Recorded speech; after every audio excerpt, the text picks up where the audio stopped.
साल था 1630। महाराष्ट्र के दुर्गम पहाड़ी किले शिवनेरी में एक बच्चा जन्म लेता है।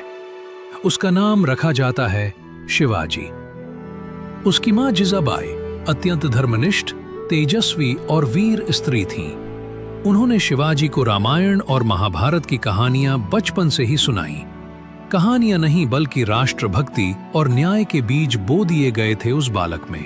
पिता शाहजी भोसले बीजापुर सल्तनत के सैन्य प्रमुख थे, पर राजनीति के कारण परिवार से दूर रहते थे। शिवाजी का बचपन मां जिजाबाई और गुरु दादोजी कोंडदेव की देखरेख में बीता। शिवाजी को तलवारबाजी, घुड़सवारी और रणनीति में गहरी रुचि थी।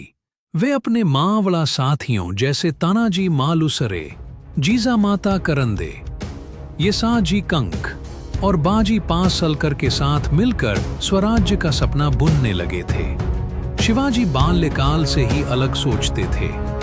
उन्हें लगता था, क्यों हमारी धरती पर बाहरी शासक राज करें? क्यों हमारी मां बहनों का अपमान हो? क्यों हमारा धर्म खतरे में हो? यही सोच उन्हें अन्य बालकों से अलग बनाती थी। लगभग 15 वर्ष की उम्र में ही उन्होंने अपनी राजनीतिक दृष्टि दिखा दी थी। उन्होंने मावल क्षेत्र के दुर्गों, छोटे राज्यों और ग्रामीणों से गुप्त बैठकें करना शुरू कर दिया था।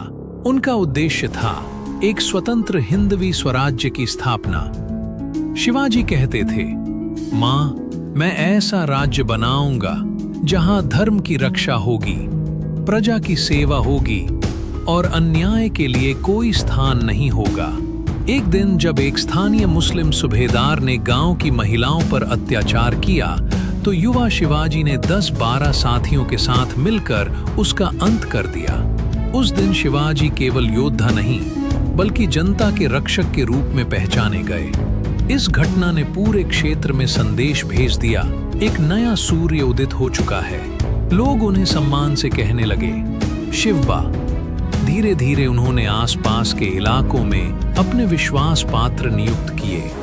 गुप्तचर तंत्र फैलाया, दुर्गों की स्थिति का अध्ययन किया और पहले किले की विजय की योजना बनाई, जिसका नाम था तोरणा। इस प्रकार शिवनेरी की गोद में जन्मा वो बालक अब स्वराज्य का बीज बो चुका था। भाग 2 में देखें, तोरणा से अफजल खान तक स्वराज्य का सिहनाद।